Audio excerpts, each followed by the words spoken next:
E aí, pessoal, tudo bem? De volta aqui no The Deep Dive, prontos para mais um mergulho, dessa vez nas ideias que você mandou pra gente. Isso aí, a gente pega aquele monte de artigos, pesquisas, anotações, tudo que você compartilha e vamos destilar o ouro, sabe? Extrair o que realmente importa, os insights mais valiosos. É tipo um super resumão inteligente para te manter na vanguarda do conhecimento, com direito a um osahá pelo caminho. E, claro, uma pitada de bom humor para não ficar pesado, né?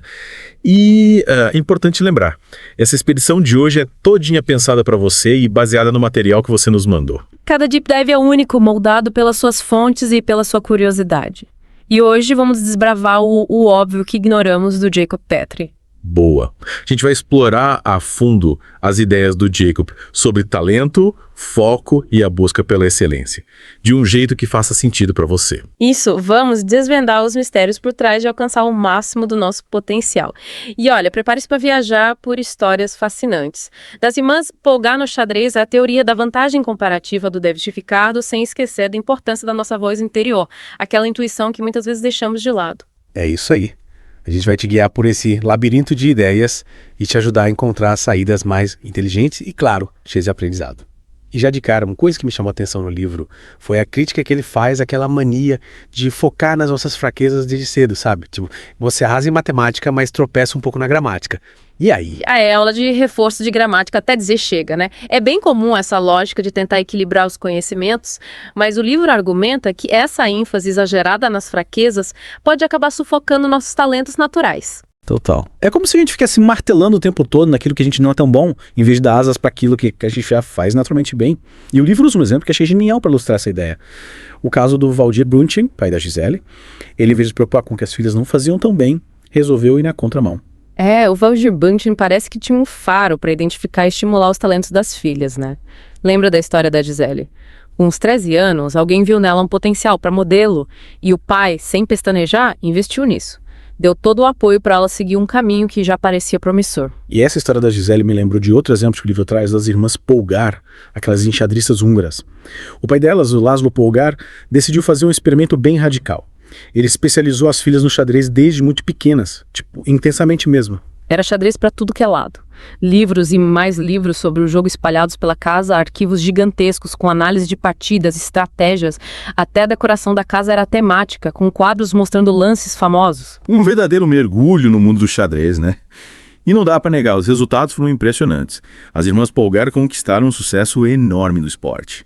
A Suzanne, por exemplo, foi a primeira mulher a se classificar para o Campeonato Mundial Masculino. Em 88, elas juntas venceram a Olimpíada Feminina, dando à Hungria a primeira vitória contra a União Soviética. Elas dominaram o mundo do xadrez feminino, mas o mais intrigante é que, apesar de todo esse sucesso, nenhuma delas chegou ao topo do ranking mundial. Isso é mais curioso ainda. Lá pelos 20 e poucos anos, elas simplesmente abandonaram o xadrez profissional, dizendo que a vida tinha mais a oferecer do que só o jogo. E aí que entra a interpretação do Jacob, né? Ele usa a história das irmãs Polgar para mostrar a diferença entre ser muito bom em algo por meio da especialização e alcançar a verdadeira excelência, aquela que te coloca num patamar único. É como se a especialização fosse uma ferramenta poderosa para te levar longe, mas para chegar no topo, no nível da Gisele, precisa ter o talento natural como base. Exato. E essa história nos ensina duas lições importantes. Primeiro, não dá para criar um desempenho extraordinário, tipo Gisele Bündchen, só com técnica e conhecimento. E segundo, disciplina e técnica te fazem evoluir, claro, mas nada substitui a força do talento natural. Tipo, imagina tentar construir uma casa, assim, uma fundação sólida, sabe? Não adianta ter os melhores tijolos e o cimento mais forte se a base não for firme. E aí a gente cai na grande questão. O que é talento, afinal? Todo mundo tem. É algo que a gente nasce com ou pode desenvolver? É uma pergunta que intriga a gente, né? Porque, tipo, a gente reconhece o talento quando vê. Obama na política, a Gisele nas passarelas, mas definir o que é e como ele surge é um desafio. O talento é um mistério que a gente tenta decifrar há tempos. E o Jacob, no livro, levantou outra questão interessante, que é a síndrome do excesso de oportunidade. A gente tende a achar que quanto mais opções, melhor, né? Mas ele argumenta que ter muitas opções pode, na verdade, atrapalhar nosso foco e nos levar à mediocridade. É como se a gente tivesse um buffet enorme na nossa frente, com tanta variedade que a gente fica paralisado sem saber por onde começar. E no final, acaba comendo um pouco de cada coisa e não apreciando nenhum prato de verdade. E o livro dá um exemplo que acontece muito na época do vestibular. Os alunos são incentivados a se inscreverem em várias universidades e cursos diferentes, como se ter um plano B fosse essencial. Mas o que o Jacob questiona é se essa busca por segurança não acaba nos levando para longe daquilo que realmente amamos e temos talento. Essa mania de diversificar pode acabar nos afastando do nosso propósito, sabe? Em vez de concentrar a energia naquilo que realmente nos move, a gente se dispersa. E aí fica difícil alcançar a excelência em qualquer área. E para mostrar como a clareza de propósito é importante, o livro traz o conceito Kelleher, inspirado no Herb Kelleher, fundador da Southwest Airlines. A filosofia dele era ter poucos princípios, mais bem definidos, para guiar a empresa. Tem até uma história engraçada sobre isso, da salada com peito de frango. Parece que alguém sugeriu incluir essa opção no cardápio dos voos e o Kelleher respondeu: "Isso vai nos ajudar a ser a companhia aérea mais barata. Se não ajudar, não vamos servir salada com frango." A sacada do Kelleher era ter um objetivo central, inabalável e tomar todas as decisões com base nele. É tipo o que o Stephen Covey fala de começar com o objetivo em mente, sabe? Se você não sabe para onde quer ir, qualquer caminho serve. E o conceito Kelleher te ajuda a definir exatamente onde você quer chegar e a usar essa clareza como bússola para tomar decisões. Definir o que você quer de forma clara e objetiva é o primeiro passo para qualquer conquista. E essa meta precisa ser algo que você realmente deseja, que te motive de verdade. Porque é essa vontade que vai te dar a força para seguir em frente quando os obstáculos aparecerem. E ter essa meta clara em mente funciona como uma âncora para as nossas escolhas. Se a gente define o objetivo de forma consciente, as decisões se tornam mais fáceis. Caso contrário, a gente fica à mercê das nossas dúvidas e inseguranças, e aí o caminho se torna muito mais tortuoso. E aí, para ilustrar isso, o livro cita os prisioneiros de Auschwitz, que antes de colocar em prática seus planos de fuga, já tinham definido tudo mentalmente. A sobrevivência deles foi, antes de tudo, uma decisão mental, uma escolha deliberada de lutar por suas vidas. Eles tinham um objetivo claro e usaram toda a sua energia mental para se manterem focados nele, mesmo diante das condições mais adversas. E o Jacob usa esse exemplo para contrastar com as decisões mais impulsivas, menos planejadas, que a gente costuma tomar quando não tem um objetivo definido. E falando em poder da mente, o livro também explora o poder da visualização, né? Parece que nosso cérebro precisa criar imagens para entender as coisas. Tem um exemplo que eu achei incrível. Imaginar um nariz torto ativa as mesmas áreas cerebrais de quando a gente vê um nariz torto de verdade. É como se a mente não fizesse muita distinção entre o que é real e o que é imaginado com clareza. E o livro cita um estudo da Universidade de New South Wales que comprova isso. Nesse estudo, as pessoas salivavam mais quando bebiam água imaginando que era limonada, e salivavam menos quando bebiam limonada imaginando que era água. É a prova de que a nossa mente pode influenciar até nossas reações físicas. A gente cria a realidade na nossa mente antes de experimentá-la no mundo físico. E essa visualização é fundamental para a gente alcançar nossos objetivos. Quando a gente define uma meta clara e específica e se imagina alcançando essa meta com detalhes, a gente cria um estado mental muito mais favorável para transformar esse sonho em realidade. É tipo um atleta que se visualiza vencendo a competição antes mesmo de entrar em campo, sabe? Essa visualização constante alimenta a motivação, aumenta a confiança e direciona as ações para que ele alcance o resultado desejado. E aí o livro nos leva para uma viagem pela economia, com a teoria do David Ricardo sobre a vantagem comparativa. Ele explica como o comércio internacional funciona melhor quando cada país se especializa naquilo que produz com mais eficiência. Ele usa o exemplo de Portugal e Inglaterra, mostrando como seria mais vantajoso para Portugal, mesmo produzindo tecidos mais baratos em Inglaterra, se especializar na produção de vinho, que era ainda mais vantajosa, e usar o excedente para comprar os tecidos ingleses. É como se cada país fosse um indivíduo com suas próprias habilidades e a vantagem comparativa fosse aquele talento que ele tem mais facilidade e prazer em desenvolver. E o livro faz uma ponte interessante, trazendo essa ideia para o âmbito individual. Imagina um mundo onde cada pessoa tivesse a oportunidade de se dedicar ao máximo ao seu talento natural, sabe? Que potencial a gente poderia alcançar se cada um de nós se concentrasse em desenvolver aquilo que faz melhor? A gente seria muito mais feliz e produtivo se seguisse nossos talentos, né? E aí entra a lei da tripla convergência, que o livro também explora. Essa lei diz que para ter sucesso e realização, 3 elementos precisam estar em sintonia: talento, paixão e renda. É tipo um tripé, sabe? Se um dos pés faltar, a estrutura fica instável. O talento é aquela habilidade natural que a gente tem para fazer algo, a paixão é o que nos move, o que nos faz querer ir além, e a renda é o que nos permite viver daquilo que amamos. E o livro deixa claro que a renda é consequência do sucesso, não o objetivo principal.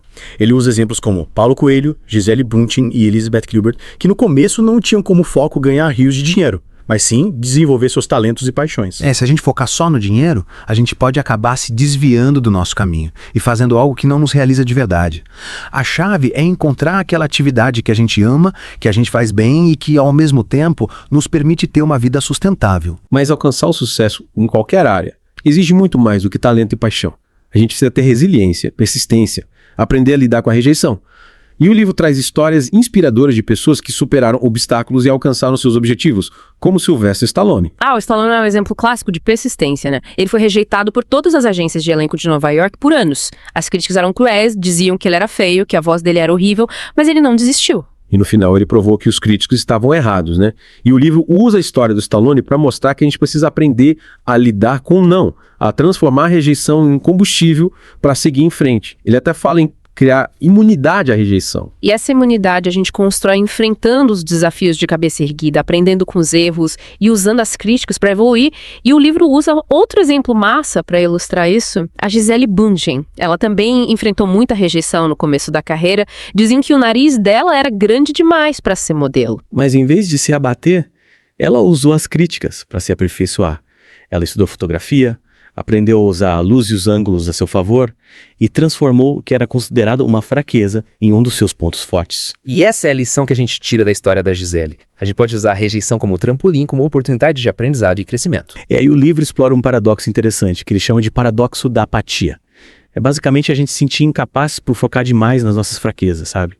E para ilustrar isso, ele usa um experimento bem impactante feito pela professora Jane Elliott com crianças. Ela dividiu a turma em 2 grupos, usando a cor dos olhos como critério, e diz que as crianças de olhos azuis eram superiores às de olhos castanhos. É aquele experimento clássico que mostra o poder da sugestão, né? Em pouco tempo, as crianças de olhos azuis começaram a se comportar como se realmente fossem superiores, enquanto as de olhos castanhos se sentiram inferiores e tiveram seu desempenho prejudicado. E o mais assustador é que essa hierarquia falsa, criada do nada, foi internalizada pelas crianças e impactou o comportamento e a autoestima de todos os envolvidos. E o Jacob usa esse exemplo para mostrar como a gente precisa focar nas nossas forças, em vez de ficar remoendo nossas fraquezas. A gente precisa aprender a usar nossos talentos a nosso favor, em vez de deixar que nossas inseguranças nos paralisem. Para entender como a gente se enxerga, o livro apresenta a teoria dos 3 estágios da autopercepção, que ele chama de fator Cobain, inspirada nas ideias de Maturana e Varela. Eles defendem que a gente cria uma imagem virtual de nós mesmos, um eu idealizado, que muitas vezes não corresponde à realidade. É como se a gente construísse um personagem de nós mesmos, sabe? E o Jacob explica que a gente faz isso para causar boa impressão, para ser aceito ou admirado. É tipo se a gente vai para uma entrevista de emprego, né? A gente quer mostrar o nosso melhor lado, destacar nossas qualidades e esconder os defeitos. E aí entra o primeiro ponto crucial do Satoru Cobain. Se a gente precisa criar uma imagem melhorada de nós mesmos para impressionar, porque no fundo a gente acha que quem a gente é de verdade não é bom o suficiente. Essa necessidade de se mostrar melhor do que a gente revela uma insegurança profunda. E o segundo ponto importante do fator Cobain é que a gente sabe que essa imagem idealizada não é real, e isso nos deixa ainda mais inseguros. A gente fica com medo de ser rejeitado, se mostrar quem a gente é de verdade, e aí entra num ciclo vicioso de fingimento e medo. E o problema é que, com o tempo, a gente acaba internalizando essa imagem falsa e se desconectando do nosso verdadeiro eu.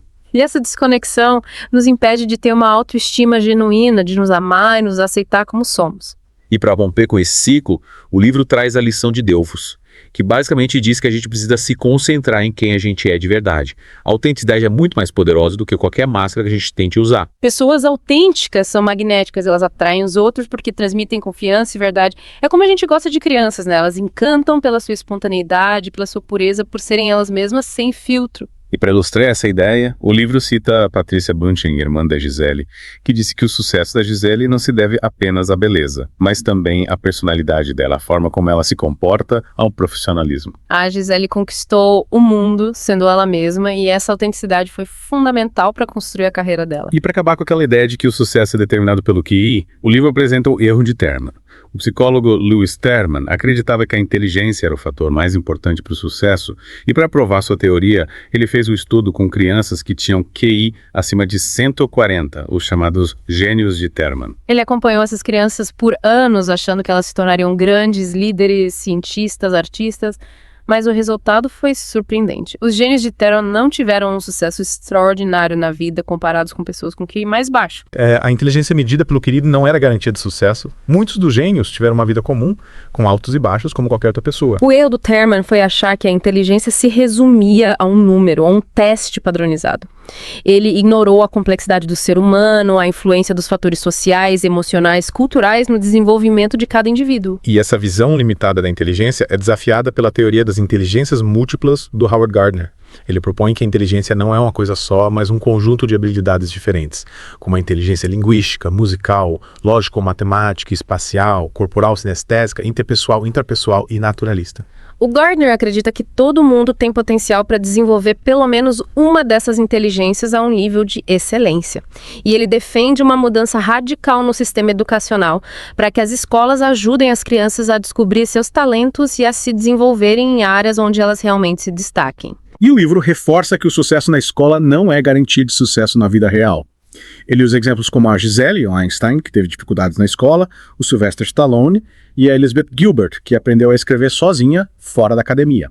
A gente precisa parar de supervalorizar as notas, os diplomas e começar a valorizar os talentos, as habilidades, a criatividade, a persistência, a paixão. E para entender como nossas crenças moldam nossas ações, o livro fala dos mecanismos de referência. São aqueles padrões mentais que a gente usa para tomar decisões rápidas, que a gente costuma chamar de instinto. Mas, na verdade, esses padrões são aprendidos ao longo da vida, a partir das nossas experiências, da cultura em que a gente vive. E esses padrões mentais influenciam a forma como a gente vê o mundo, como a gente se comporta, como a gente reage às situações.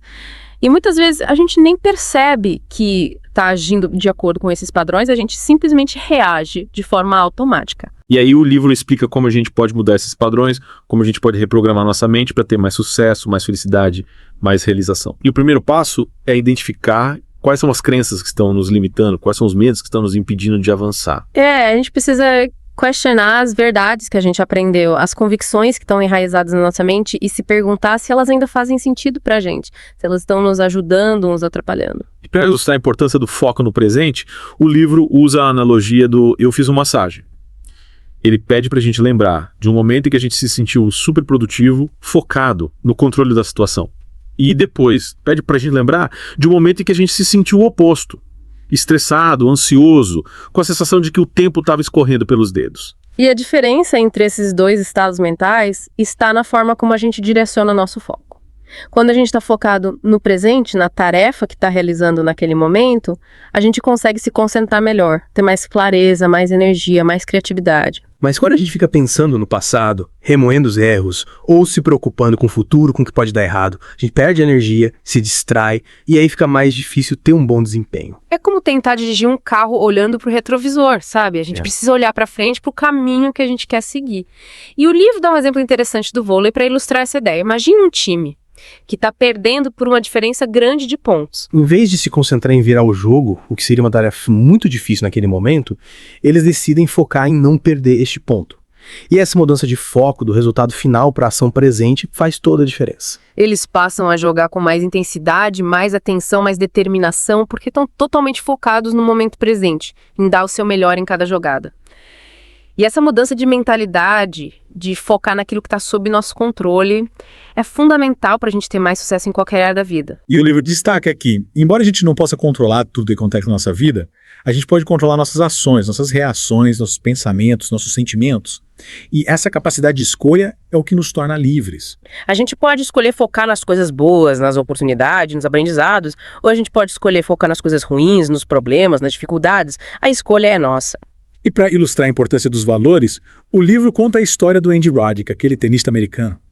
Durante uma partida importante do Australian Open, ele corrigiu uma marcação do juiz de linha que o favorecia, o que acabou levando à sua derrota. Ele preferiu perder o jogo a vencer de forma injusta. E essa atitude mostra a força dos valores, né? Ele colocou honestidade, a justiça, acima da vitória. E essa história nos leva ao terceiro ponto crucial para direcionar nosso foco. O nosso propósito de vida, o porquê por trás de tudo que a gente faz. O Jacob explica que a gente tem um propósito externo, que são os objetivos que a gente quer alcançar, e um propósito interno, que é a razão pela qual a gente quer alcançar esses objetivos. O propósito externo é o que a gente quer, e o propósito interno é o porquê a gente quer. E sem um propósito interno forte, sem um sentido de missão, os nossos objetivos perdem a força, a gente perde a motivação. E aí um livro entra numa questão mais profunda, que é a busca por significado. O Jacob explica que a gente, como seres humanos, tem uma necessidade intrínseca de encontrar um sentido para a vida, de entender nosso papel no universo. E sem esse sentido, as conquistas materiais, o sucesso profissional, a fama, tudo perde o valor. É como se a gente estivesse escalando uma montanha sem saber por quê, sabe? A gente chega no topo, mas não sente a satisfação, a plenitude que a gente esperava.